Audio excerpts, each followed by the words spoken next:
E aí você tem, então, órgãos astrais, que se tornam órgãos etéricos, e aqui você tem todas as capacidades evolutivas se manifestando efetivamente, ó, mais claramente. A principal delas, que é a que a gente vai se focar aqui, não porque é a principal, mas porque tem a ver com tudo que a gente vai falar a respeito de uso de substâncias, é a clarividência. Então, a clarividência, ela se forma dessa maneira. Bem, isso é do ponto de vista, então, de formação de órgãos, o que acontece de maneira mais sutil. E aí vamos linkar isso com consciência cósmica, consciência de Deus e consciência de unidade que o Maharishi fala. Você, ao meditar, você vai desenvolver esses níveis superiores de consciência, Sim. que fazem parte da constituição normal do ser humano. Isso é o nosso direito de nascença, o Maharishi fala. A gente, por sermos humanos, a gente tem o direito a desenvolver todas essas capacidades. E, na realidade, não é só o direito, é a obrigação, na medida em que tudo que nós temos nos é dado por um mundo divino espiritual, em favor da nossa evolução. Se a gente desperdiça aquilo que nos é dado, a gente está tendo um comportamento que é anti-evolutivo. Isso também é expresso por várias tradições. Vamos pegar de novo o exemplo da Bíblia, quando você tem a passagem sobre os talentos, em que talentos são disponibilizados, talento é uma moeda, são disponibilizados para diferentes pessoas e cada uma delas gerou resultados diferentes com aqueles talentos que lhes foram dados. O Cristo, nessa parábola, está se referindo à possibilidade do ser humano desenvolver capacidades espirituais superiores. Então, isso vale para todas as tradições. Bem, aí o que a gente tem? Consciência cósmica, consciência de Deus, consciência de unidade, e Manas, Buddhi e Atma. Eu queria falar sobre os níveis de constituição. Então você pode, quando você começa a estudar antroposofia, você vai falar de 4 níveis de constituição do ser humano. Você vai falar de corpo físico, corpo etérico, corpo astral e eu. Quando você dá um passinho mais adiante, você vai falar de 7 níveis de constituição do ser humano, que é corpo físico, corpo etérico, corpo astral, eu. Manas, Buddhi e Atma, que a antroposofia vai chamar de personalidade espiritual, porque tudo aquilo que você é verdadeiramente em espírito, aquela enorme estrela da qual a gente falou no primeiro episódio, que é o nosso espírito, e que emana um único raio para criar o nosso ego, ou a nossa personalidade física, a nossa mente humana, terrena, temporal, numa determinada encarnação, essa é a nossa verdadeira personalidade, que é a espiritual. E conforme a gente desenvolve manas, cada vez mais essa verdadeira personalidade passa a se manifestar na nossa personalidade egóica, terrena e temporal. Por isso que se chama personalidade espiritual. Isso se manifesta na nossa personalidade humana. Num segundo momento, você tem Buddhi, que na linguagem antroposófica é o espírito vital. Quer dizer, você tem um espírito que atingiu completamente o nível, não mais apenas do seu corpo astral, que é o que acontece com humanas, mas que se uniu completamente e cuida de todos os processos no seu corpo etérico. Então você tem um máximo de vida, um máximo de memória, você acessa a memória do passado da humanidade, do futuro da humanidade, de todas as suas vidas. Você tem a memória sobre toda a sabedoria do universo, e também é o corpo do amor. Aqui você tem memória, você tem amor, você tem inteligência, e você tem todas as qualidades relacionadas a esses sentimentos. Compaixão, altruísmo, enfim, tudo está aqui quando você desenvolve Buddhi. E você tem Atma, que é o terceiro nível, onde você tem este espírito atuando no seu corpo físico, e não apenas no corpo astral e no corpo etérico. E aí você tem a união no nível físico, no nível físico, entre o espírito e o físico, o espiritual e o físico. Para pegar um exemplo mais próximo de nós, e não ir tanto para as questões orientais, esse aqui é o exemplo do corpo da ressurreição do Cristo. O corpo da ressurreição do Cristo é uma manifestação de Atma, é uma manifestação do corpo átmico, em que há uma total prevalência do espírito sobre a matéria. O Cristo morreu e ele conseguiu, através das forças espirituais, atuando em todos esses níveis, chegando até o físico, ele cria um novo corpo para si, que é um corpo que permite que ele viva dentro dessa existência terrena e atue na existência terrena, como a gente precisa desse nosso corpo físico material mais denso para hoje, encarnados como almas, atuarmos dentro da existência terrena. Então são esses os diferentes níveis. E aí o que você vai ter, a antroposofia vai falar muito sobre isso. Eu vou me ater aqui, porque a gente está falando do Maharishi, eu vou me ater ao que o Maharishi traz, que é muito bonito também. E é uma linguagem mais simples do que a linguagem antroposófica nesse sentido. O que ele vai dizer é que em consciência cósmica você tem essa primeira manifestação do nosso ser ou do nosso espírito na sua consciência de vigília. Então você começa na consciência de vigília, você começa a pensar de forma superior, com o seu cérebro etérico. E ao fazer isso, seus processos deixam de ser catabólicos, eles passam a ser anabólicos. E aí uma das primeiras características que você tem quando você desenvolve a consciência cósmica é que não há mais necessidade de você dormir. O Maharishi passava praticamente 24 horas por dia desperto, ele meditava algumas vezes e coordenava centenas, às vezes milhares de pessoas, diferentes projetos no mundo inteiro, porque ele já estava num nível ainda mais elevado do que esse. Sim. Mas não havia mais pensamento, processos catabólicos, eram só processos anabólicos. Então quem está em consciência cósmica não tem necessidade de dormir. E quando dorme, ele tem um estado de vigília no sono, em que ele tem total consciência, clareza, percepção daquilo que acontece nos processos durante a noite, quando ele está dormindo. Então a pessoa aparentemente fica desperta à noite. Num segundo nível, e aí o que você tem é uma união maior com o seu próprio ser, com o seu próprio espírito, que é o que permite isso. O espírito atuando no corpo etérico vai gerar esses processos. Então, o primeiro ser espiritual com o qual você se conecta é o seu próprio espírito. É isso que caracteriza essa consciência cósmica. Num segundo nível, você vai ter todos os seres da criação se revelando para você. Isso é a consciência de Deus. Como é que isso é prático para a gente? Se eu estiver estudando matemática, os seres espirituais ou as formas pensamento ligadas aos conhecimentos matemáticos vão se unir à minha consciência através do meu cérebro etérico, e eu vou saber tudo o que eu preciso saber sobre matemática. Passar esses conhecimentos. Vão passar esses conhecimentos, exatamente. Fala do jeito que você ia falar. Não, de passar esses conhecimentos de um plano espiritual ou um plano mais elevado, talvez. Perfeitamente, se você usar espiritual como termo genérico, está perfeito. Mas o mais elevado, porque pode não ser o espiritual, pode ser o astral ou pode ser o etérico. Mas eles se revelam dessa maneira. Todo pensamento é um ser espiritual.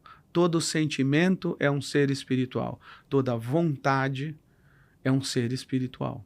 E esses seres espirituais se revelam. Então você pode conhecer tudo sobre o microcosmos, tudo o que acontece em você mesmo, ou você pode conhecer tudo sobre o macrocosmos. E esse conhecimento sobre o macrocosmos inclui todo o conhecimento das áreas que são hoje pesquisadas e estudadas pela nossa ciência moderna. Só que você vai ter isso direto da fonte, vamos dizer assim. E você vai ter isso de uma maneira completa, porque você vai perceber tudo isso a partir da realidade espiritual da qual toda a materialidade foi criada. E o processo para você aprender isso é que os próprios seres espirituais, na base de toda a criação, na base de toda a matéria, os seres que estão engajados na manifestação de um núcleo de um átomo, da força forte, da força fraca, do eletromagnetismo, da gravidade, todos esses seres se revelam de alguma forma para você. O Tesla é o Tesla que criou tudo o que ele criou, porque ele foi discípulo de um grande mestre iluminado indiano que fez com que ele despertasse capacidades superiores em que ele via a eletricidade, ele via o magnetismo. E ele via os seres espirituais na base da criação de todas essas forças e de N outras forças. Por isso que ele tinha o conhecimento que ele tinha. É muito comum que grandes descobertas, grandes passos, breakthroughs, saltos quânticos, que é o termo mais comum, na história das ciências, no desenvolvimento das ciências, ocorram por esse tipo de inspiração. Pode acontecer por seres de luz, pode acontecer também por seres de sombra. Porque quando você passa a entender a criação, você passa a enxergar todos esses seres, os de luz e os de sombra também. Mas o bonito aqui é que esses seres se revelam a você por amor. Você desenvolveu tanto o seu corpo etérico, ou o seu espírito, ele atuou já no nível dos seus sentimentos. Porque aqui a gente está falando, deixa eu só contextualizar. Consciência cósmica de Deus e de unidade ainda é no atual processo da humanidade em que você tem o espírito atuando primeiro no corpo astral, depois no corpo etérico e depois no corpo físico. Nessa mesma linha, você vai ter depois o espírito atuando no corpo etérico e o espírito atuando no corpo físico. É que esses três níveis, físico, etérico e astral, eles estão conectados também com pensar, sentir e querer, que são níveis da alma, que é disso que a gente está falando agora, desse trabalho do espírito nesses níveis para criar consciência cósmica de Deus e de unidade. Então aqui você tem o seu espírito trabalhando no nível dos seus sentimentos. E o sentimento que é a base de tudo, é a base de toda a criação, é o sentimento do amor. Quando você vibra esse amor, você é capaz de acessar qualquer forma de conhecimento, porque qualquer ser espiritual se conecta com esse amor e por amor ele se revela a você. Então esse é o processo de cognição dos grandes mestres, dos grandes sábios e de alguns seres humanos talhados e preparados para trazerem conhecimentos importantes em determinados momentos da história, em diferentes áreas do conhecimento. Então isso acontece dessa maneira. E é curioso, não quero interromper sua linha de raciocínio, mas é curioso como a ciência moderna, mesmo a mais cética, já a teoria vigente hoje da física quântica é a teoria do campo unificado. Perfeito. Que é um campo vibracional que permeia todo o nosso universo, e desse campo vibracional as partículas passam a existir e passam a deixar de existir. Perfeitamente. É isso aí. E isso, traduzindo em outras palavras, é uma explicação quase espiritual que a ciência chegou. Exatamente. Para falar como a matéria passa a existir no universo. Exatamente. Tudo que a ciência diz e que é verdade será igual a alguma explicação espiritual, mesmo que ela esteja só tangenciando isso de alguma forma. Você tem, só em complemento ao que você disse, além da teoria do campo unificado, das leis naturais, você tem também a teoria das cordas, que se complementa a ela.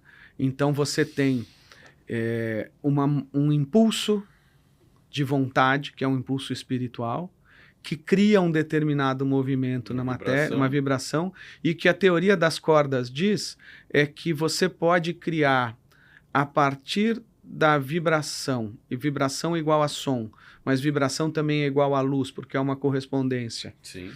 E vibração é igual a matéria. Então, a partir de uma determinada vibração, você consegue criar qualquer elemento na matéria, qualquer conjunto de elementos, qualquer ser, qualquer manifestação material. E a matemática por trás disso é que você, a partir de um círculo, por isso que é a teoria das cordas, dependendo do tamanho deste círculo, dependendo da espessura da onda deste círculo, e dependendo de cada pequena vibração que ele tenha, mais para a direita, mais para a esquerda, para cá, para lá, qualquer diferente forma que esse círculo inicial tome, gera são infinitas possibilidades dessas formas que gerarão infinitas manifestações materiais. E o círculo, ele é mais perfeito para demonstrar isso do que se você partisse de uma figura que é um triângulo, um quadrado, um hexágono. No círculo, você tem infinitas possibilidades e essas possibilidades, matematicamente, elas estariam restritas se você partisse de uma teoria que fosse fazer os cálculos a partir de um ponto, a partir de uma reta, conjuntos de retas formando qualquer outro objeto que não seja o círculo. O círculo ele tem essa perfeição. Tá? E não há necessidade de do círculo você passar para a esfera, por exemplo.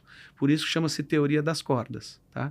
E que isso tem a ver com todo o conhecimento esotérico ou ocultista.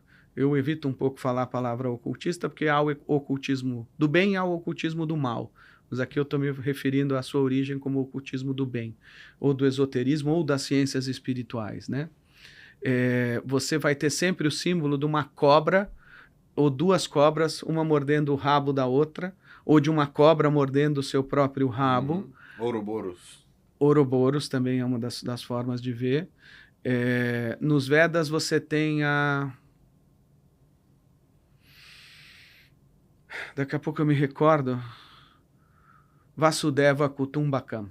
Vasudeva é uma serpente e essa serpente é a morada do Deus Vishnu. Então toda a criação ela vem dessa serpente, que nada mais é do que uma linguagem esotérica para falar que é a partir dessa formação de uma corda, que a serpente representa isso, e há várias referências nos Vedas sobre serpente e corda, colocando as duas no mesmo nível, até como vocabulário e palavra. Então, eu vou te dar um exemplo só para fixar melhor isso. Dependendo do grau de consciência do ser humano, ele pode olhar uma corda e ver uma corda, ou ele pode olhar uma corda e ver uma cobra. Tá? Então, é o bem e o mal. A corda criando aquilo que é positivo. E se você ver a cobra, essa mesma forma criando aquilo que é negativo. Uma das visões, tem muitas outras. Mas corda e cobra se correlacionam, então, até na linguagem e em passagens dos Vedas. E aí você tem, então, essa coincidência, que não é coincidência, de que esse símbolo da serpente, Vasudeva ou Ouroboros e outras correntes que trouxeram isso, em que é esse círculo que representa a origem da criação, que você tem aqui. E aí uma curiosidade, que a gente vai se aprofundar num outro momento, a ciência realmente está sendo inspirada e chegando próxima daquilo que é o conhecimento espiritual. Cada vez mais, como desde o início a gente vem falando, tudo que o Steiner disse só vem se confirmando e nada do que ele disse foi comprovado ser errado. E não será nunca, porque ele estava preparado para trazer isso num nível de verdade, de perfeição muito grande para a humanidade. Esse conhecimento espiritual verdadeiro. E o que ele nos fala, resumindo, é que são seres espirituais que mantêm o núcleo do átomo coeso, como se eles laçassem o núcleo do átomo. E aí você tem uma outra expressão dessa mesma teoria das cordas numa imagem desse laço feito por seres espirituais para manter a matéria coesa. Forças se transformam em matéria pela atuação de seres espirituais da matéria, que são os chamados elementais. Então você tem os elementais do reino mineral, do reino vegetal, do reino animal, do reino espiritual, e que eles são também relacionados a o reino dos minerais, o reino das plantas, o reino dos animais e o reino humano. Uma correspondência entre tudo. Tudo está sempre conectado. E esse 4 tem a ver com a criação terrena, o número 4, assim como sempre que há 3 tem a ver com o espiritual. E o 7 é a união dos dois, o espiritual e o material junto. E você vê, dentro de toda essa corrente aqui, 4 níveis de constituição inferior, 3 níveis de constituição superior. Aqui no nível material, aqui no nível superior e o 7 unindo todos. Então, obrigado pela sua contribuição de trazer essa questão da física. E aí, só para finalizar, não vou entrar a fundo aqui, mas aquilo que a gente chama de força forte é exatamente essa expressão desses seres elementais, mantendo o núcleo do átomo coeso. Uhum. E a própria força forte, ela é descrita como uma força que ela atua na periferia, nos limites do que seria o átomo formado por prótons e nêutrons. Então ela é uma força periférica que circunda, é um círculo de força que mantém o núcleo do átomo coeso, onde a física moderna, onde essa questão de laçar o átomo também é visto pela física moderna dentro da sua própria linguagem. Uhum. É essa força que mantém isso unido. E aí só uma curiosidade, quando eu fui pesquisar isso, tem um youtuber aí que fala sobre temas de física, e ele vai dizer para a gente o seguinte, ele vai dizer que já te contaram no colégio que o que mantém os átomos, os prótons coesos no núcleo do átomo são os nêutrons? Contaram uma mentira para você. Mas a gente aprende assim na escola, né? Não se falava na força forte, na força fraca e outras coisas que a física quântica trouxe melhor para o conhecimento comum. Ele vai falar, isso é uma mentira, porque partículas de mesma carga se repelem. E os nêutrons que não têm carga, eles não são capazes de impedir essa força de repulsão dos prótons que têm todos carga positiva. São partículas de mesma carga. Uhum. E a gente, por uma marretada que deram na escola, a gente aprende como se fossem os nêutrons. Na realidade, não. É essa força forte que faz esse papel. Então, assim, a gente poderia fazer conversas e conversas só para tratar de física dentro dessa linha. Só para encerrar, uma que eu recentemente vi, questão de laçamento e entrelaçamento quântico. Uns pesquisadores, acho que de uma universidade italiana, fizeram uma equação descrevendo dois fótons, né, duas partículas de luz, entrelaçadas quanticamente. Ou seja, né, elas responderiam o estado de uma seria o estado da outra naturalmente no universo, uma coisa que a gente ainda não conseguiu explicar exatamente na física como acontece. Quando eles projetam matematicamente essa equação de onda que descreve os dois fótons entrelaçados, a forma é exatamente um yin-yang. Que interessante. Exatamente um desenho de yin-yang. São os dois fótonzinhos entrelaçados fazendo um yin-yang, assim, um com um pedaço do outro dentro de si mesmo. E eu abri meu celular aqui para ver se eu encontro muito a interessante imagem para te mostrar, mas é espetacular a imagem. Dá uma olhada aí, vamos ver se você acha. Eu encontro aqui porque eu pesquisei isso aqui. Mas eles projetam a equação matemática e fica exatamente essa imagem. Que lindo. Mas é na Universidade de Sapienza, em Roma, e na Universidade de Ottawa. Foi um estudo em parceria das duas, publicado na revista Nature Photonics, na revista Nature, na parte de fotônica, que é física que descreve fótons. E quando eles projetaram matematicamente a equação numa imagem, saiu assim, Yang. Perfeito. Aí fica a pergunta, será que Que é uma outra releitura das duas serpentes, uma mordendo a cauda da outra, ou de uma única serpente mordendo a sua própria cauda. Será que a mesma imagem. Os antigos já viam isso? Claro que já viam.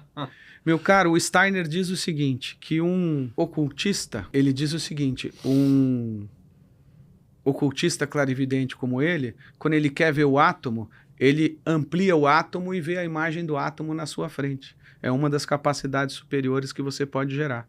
Ele amplia a eletricidade, ele amplia o magnetismo. Uhum. E ele enxerga melhor do que com qualquer telescópio. Telescópio não enxerga ondas, né? Não enxerga coisas invisíveis, mas ele pode acessar qualquer coisa. E por que ele faz isso? Voltando aqui para o nosso ponto. Porque os seres espirituais, na base de toda a criação, se revelam por amor para quem está nessa conexão, para quem desenvolveu isso, para quem tem esses órgãos espirituais no seu corpo etérico.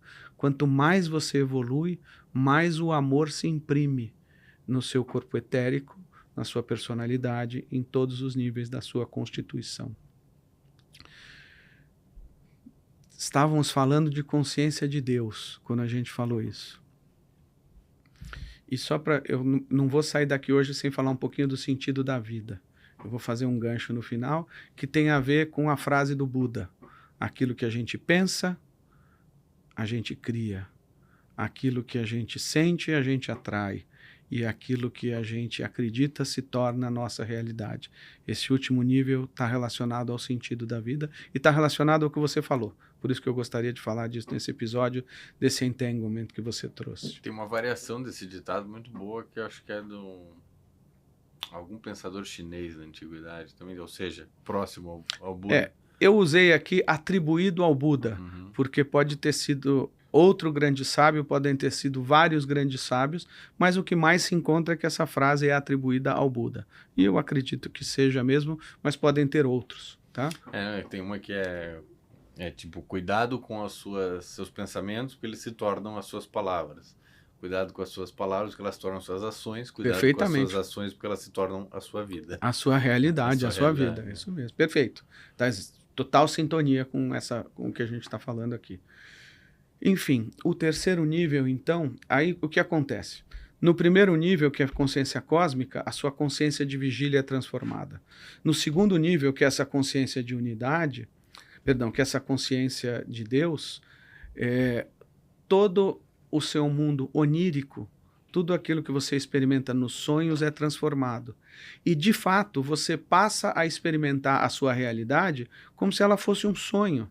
Porque nesse nível em que tudo são seres espirituais, na manifestação de qualquer outra realidade, não há distinção entre aquela realidade material e aquela realidade interior sua, criada de qualquer outra maneira.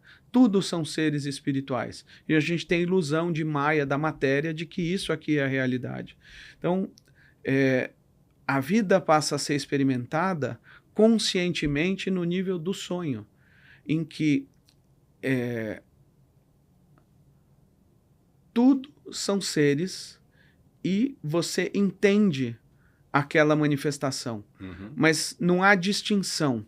Vou dar um exemplo, porque você trouxe outros mestres orientais. Você tem o sonho de Lao Tse, você já ouviu falar? O sonho de Lao Tse é assim, um mestre iluminado, e aí um dia ele tem um sonho que ele era uma borboleta, que acho que voou pelo mundo inteiro, e é um sonho maravilhoso. E aí ele volta desse sonho e um discípulo pergunta para ele, como foi essa sua experiência de ser uma borboleta? Tô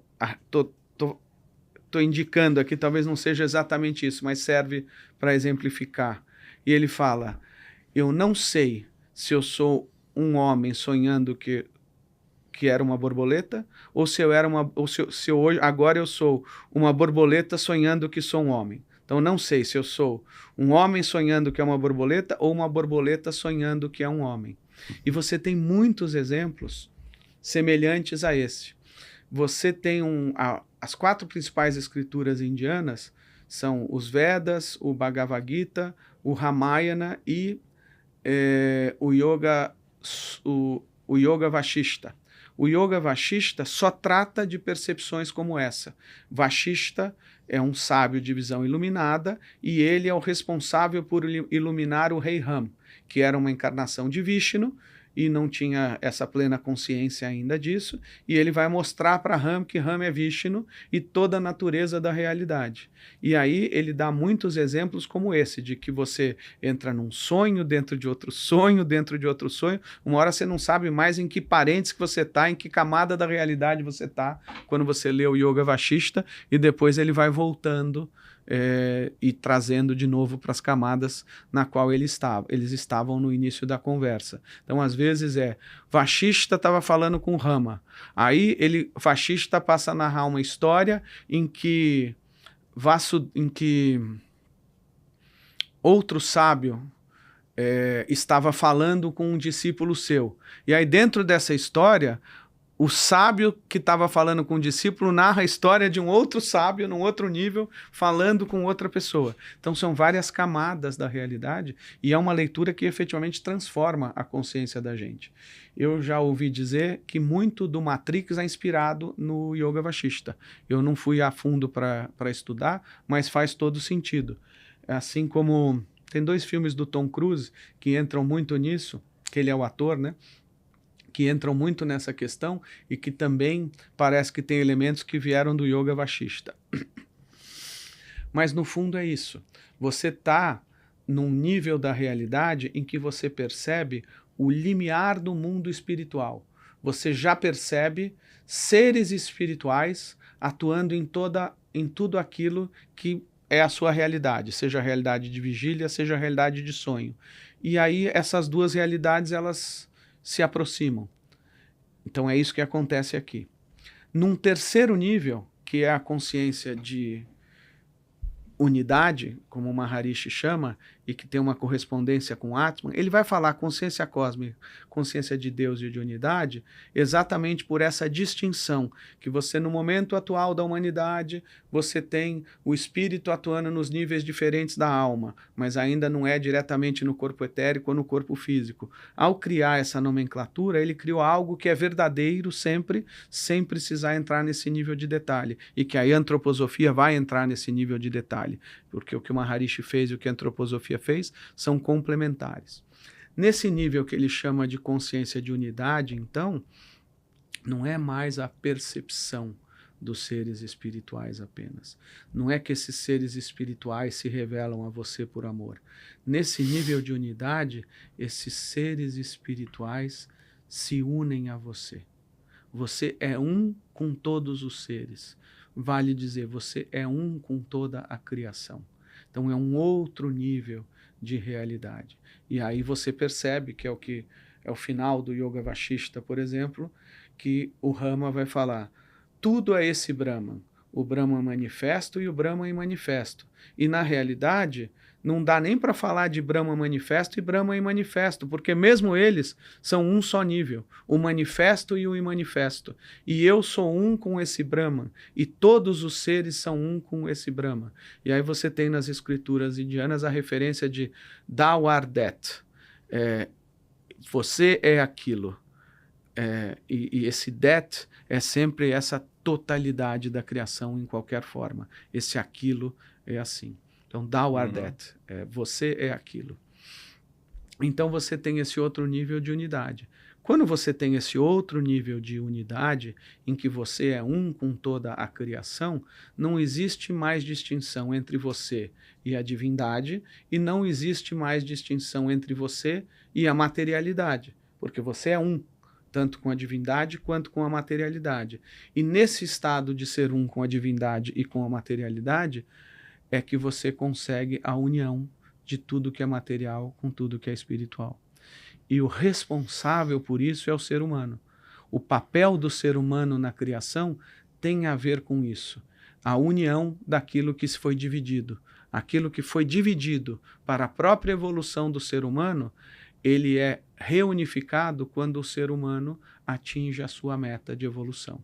E Deus fez a criação, criou o ser humano para que ele tenha um ser que possa se reconhecer como um com ele mesmo. Todos os outros seres das hierarquias espirituais, eles são agentes, eles são totalmente conectados com a vontade de Deus. Os pensamentos de Deus, os sentimentos de Deus, a vontade de Deus se manifesta nesses seres, mas eles não são um com Deus.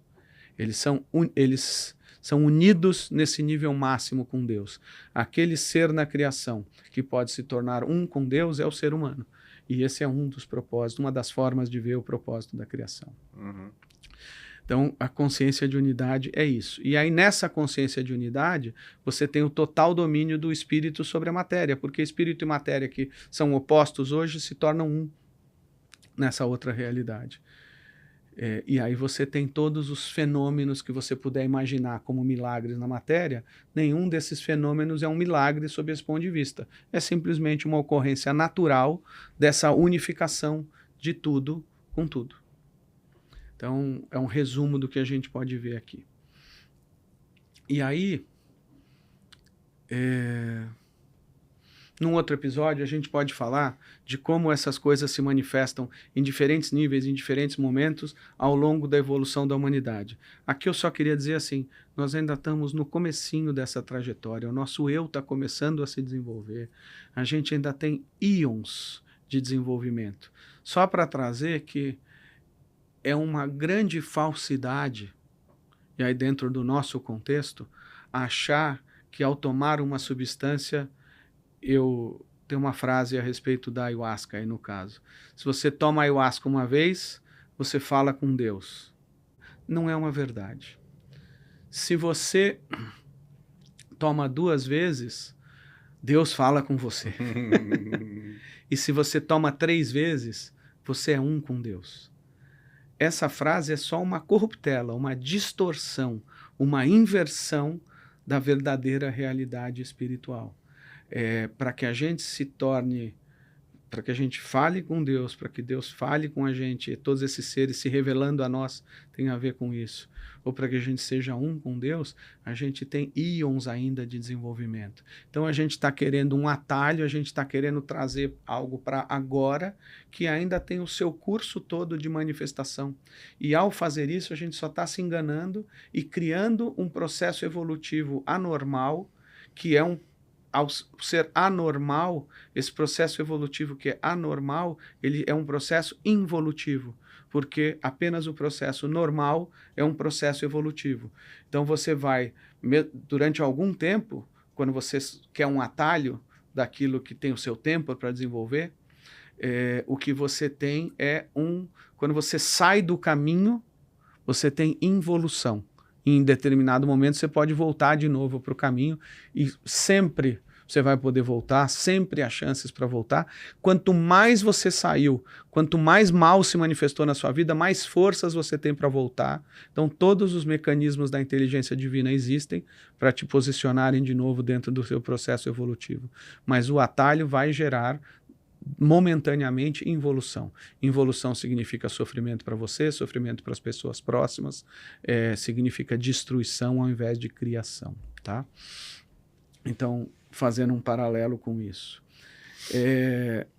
Então, para dizer que no fim a gente é muito pequenininho ainda e tem muita coisa. E qualquer coisa que traga essa percepção de que a gente já está lá, ou que a gente pode fazer essas coisas por um atalho, simplesmente vem de um ego gigante, de um ego inflado, enorme, que perdeu a completa noção da realidade. Aí eu tenho muito pano para manga para essa discussão aí. Claro, mas eu acho que eu respeito diferentes pontos de vista. Não, mas não é tão diferente quanto talvez eu tenha feito parecer por esse comentário. Eu concordo que muitas vezes as pessoas se iludem, que a maioria das pessoas que hoje faz uso das substâncias está num estado de ilusão, de que se iluminou fazendo 3 usos de uma substância, seja ayahuasca, seja cogumelo, que você quiser fazer. Quando na verdade eu acredito que o que você experiencia é um microsegundo dessa consciência maior, e para mim, pelo menos, eu sempre tento fazer um uso extremamente responsável, e aí é curioso porque ao longo da minha vida eu diminuí absurdamente o meu uso, eu fiz usos, eu achei que no início eu era essa pessoa, achei esse é o caminho, tem que usar isso aqui, eu vou conversar com Deus, eu vou descobrir o universo. Perfeito. Quanto mais anos se passaram desse meu início, mais longe eu tô da substância, do uso da substância. Perfeito. Mais eu tô no caminho de, não, eu tenho que chegar lá, eu tenho que chegar lá. Eu não tenho que chegar lá com a substância. Isso aconteceu de alguma forma. Mas, perdão, só para ser... Não, perdão, eu que não deveria ter falado. O círculo completo. Eu não vejo como 100% negativo o uso. Porque eu acho que ele pode despertar pessoas que sequer entenderam que existe um caminho. Você falou, né? A pessoa sai do caminho, é uma evolução normal. Concordo que possa ser um atalho que o nosso corpo etérico, o nosso corpo espiritual não é o momento de fazer esse atalho e ir para aquele ponto jamais evoluído. Mas eu acho que tem muita gente que ainda nem sabe que existe esse caminho. Então, às vezes, quando você faz esse uso, você percebe que foi mais ou menos o meu caso. Percebi, não, peraí, existe um mundo espiritual, existe um caminho, e aí, momentaneamente, eu achei, é tomando cada vez mais que eu vou chegar mais perto, e com o tempo eu percebi que, não é por aí, isso aqui, na verdade, é uma ilusão, que eu estou experimentando momentaneamente, o caminho é muito mais longo. É discutível, é a minha visão pessoal. Não, eu acho que a sua visão ela está corretíssima. E aí eu queria entrar no futuro, nos próximos episódios, no uso dinamizado. Que aí isso que eu ia falar. Eu ia andar a fechar aqui. Você vai ter que dar uma folga pra gente. Eu preciso de mais 10 minutos aqui, talvez. Não tocou o interfone ainda, estamos tranquilos. Então vamos lá. Primeiro, eu concordo com o que você falou. E vou dizer, as drogas elas têm o seu papel. Assim como todo desvio de caminho tem o seu papel na evolução do ser humano. O ser humano é um ser que foi dotado de livre-arbítrio. As suas escolhas pelo amor, elas só podem ser feitas a partir do livre-arbítrio. E as suas escolhas que vão lhes trazer aprendizado também só podem ser feitas a partir do livre-arbítrio. Nenhuma escolha feita por um terceiro, por nós, vai nos trazer crescimento, vai nos trazer aprendizado. Perfeito. É o livre-arbítrio que vai nos trazer isso. E mais do que isso, a gente vive um momento muito difícil em termos de humanidade, em que a gente já deveria ter adquirido capacidades superiores para ter uma percepção natural desse mundo espiritual, dessa realidade espiritual, mas a humanidade como um todo não chegou na sua meta. E realmente há uma necessidade do ser humano de se conectar com Deus, de se conectar com a sua porção espiritual.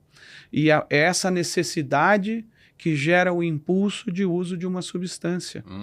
E na medida em que é uma necessidade, e que é uma necessidade legítima do ser humano, a substância ela tem o seu papel. Tudo que a gente vivencia hoje como humanidade faz parte dos planos divinos. Era para ser exatamente do jeito que é, a partir do que veio antes do que está aqui. Cada uma das coisas no passado levou ao que é hoje, a ser o que é hoje. Então, sim, há o seu papel. E o nosso papel aqui qual é? Se elas têm um papel, o nosso papel aqui é trazer um conhecimento que vá colocar as coisas de uma forma diferente do que se via até agora, para que cada um, a partir do seu livre-arbítrio, tome as suas decisões do que vai fazer. O que a gente quer fazer aqui é simplesmente dizer o que é esse conhecimento espiritual por trás de tudo isso, porque se no mundo material existe uma frase do direito que diz o seguinte: não é porque eu não conhecia uma determinada lei que eu posso fazer algo errado e contrário a essa lei. Exato. A falta de conhecimento não isenta um criminoso do seu crime. Tá? Então pode alegar ignorância. Não se pode alegar a ignorância. Assim como na área civil, a falta de conhecimento de uma lei não pode alegar uma falta civil, não seja um crime, mas um ilícito civil, ou qualquer outra forma que o direito denomine. Então não dá para alegar. Então isso vale para todas as questões espirituais. Não é porque eu não sabia o efeito dessas substâncias que eu não vou colher as consequências do uso delas dentro do meu karma. Então, o papel de tudo que a gente está fazendo, dos papéis meu e seu, com todas essas séries esses episódios que a gente está fazendo, é de trazer esse conhecimento para que as pessoas tomem uma decisão a partir de um conhecimento mais abrangente sobre a realidade, sobre o que elas estão fazendo na sua vida, enfim, em todas as áreas da sua vida, com o seu próprio corpo, nesse caso, né? Muito bem. Voltando para fazer o último ponto aqui e fechar. E depois a gente aprofunda mais. Esse é um tema muito importante, a questão é que temos que encerrar daqui a pouco. Fazer as anotações para o próximo episódio. É verdade, tem várias, né? E a gente nem falou de agricultura védica, de agricultura biodinâmica, de medicina que o Maharishi criou, dos tratamentos de som, de medicina védica e medicina ayurvédica antroposófica juntos. Mas para fechar de uma maneira bonita, aquilo que a gente pensa, a gente cria. Aquilo que a gente sente, a gente atrai. E aquilo que a gente acredita se torna a nossa realidade. Conforme você vai desenvolvendo consciência cósmica, consciência de Deus e consciência de unidade, seus pensamentos são mais evolutivos, você cria evolução para você. Seus sentimentos são mais evolutivos, você atrai pessoas, fatos, eventos, coisas mais evolutivas para você. É uma coisa muito verdadeira. E seres. E conforme você ganha o conhecimento e conforme você chega no nível de as suas crenças, crença tem a ver com inconsciente, aquilo que te move com maior força possível, mas você nem sabe que é aquilo que está te movendo, e você, um trauma, por exemplo, um trauma no inconsciente, é simplesmente uma crença, um programa, um condicionamento, um programa kármico, que determina mais na sua vida do que sentimentos ou pensamentos. Então, há um poder enorme no inconsciente, e a gente pode ver isso com questão de traumas, mas tem coisas super positivas também. Se você nasce numa família de sábios, iluminados, é porque o seu karma fez isso, isso é um impulso do inconsciente também na sua vida. Então, o inconsciente determina tudo. O seu inconsciente, seu programa kármico determina o ano que você nasceu, a hora que você nasceu, o país que você nasceu, a época cultural, 1000 anos para trás, 1000 anos para frente, a família que você vai ter, a cultura em que você vai viver. Olha como o seu inconsciente é poderoso, porque o nível do inconsciente é o nível de todas essas pré-determinações kármicas, tá? E aí, quando você fala aquilo que você acredita, ao que o Buda está se referindo é as suas crenças, os seus programas mais profundos. Então, quando você consegue atuar conscientemente a partir do nível do seu inconsciente, você pode criar qualquer realidade. E que seja mais benéfica para você. E a realidade que você cria depende do quanto você consegue agir nesse seu inconsciente para criar essa realidade. E aí, quando você está numa consciência de unidade, pensamentos, sentimentos e vontade estão unidos. Pensamentos, palavras e ações. Você trouxe agora há pouco uma correspondência exata. Aquilo que você fala é aquilo que você sente. Aquilo que você pensa é aquilo que você está no pensamento. E como você age tem a ver com esse nível inconsciente, com o nível da vontade. Então você pode criar diferentes realidades. Perfeito. E qual é o sentido da vida? Que a gente ainda vai fazer um episódio para falar de como o Steiner traz o sentido da vida. O sentido da vida é que o único ser que tem liberdade para fazer escolhas e para criar algo é o ser humano. Todos os outros seres, eles estão ligados à vontade divina e a partir dela sentimentos e pensamentos, todos esses seres estão ligados a isso. Mesmo os seres que são contrários à evolução, eles só estão assim porque a vontade divina permitiu que fosse isso. Mas eles não têm escolha para serem bons. No caso deles, eles têm a escolha, eles foram pré-determinados para agirem de forma contrária à evolução. O ser humano é o único que pode fazer escolhas, é o único que pode criar realidades, é o único que pode escolher entre bem e mal. E o sentido da vida está relacionado com isso, que é o ser humano que cria a partir da criação que ele recebeu de forma herdada, desde o nível mais elevado de Deus e de todos esses outros seres que colaboraram com a criação de Deus para que a experiência humana exista hoje nesse contexto e muitos outros que já existiram no passado e que existirão no futuro. Muito bom. Com essa excelente condensação que você fez agora no final, encerramos mais um episódio da nossa série Antroposofia aqui no Na Trilha do Coelho. Acho que foi...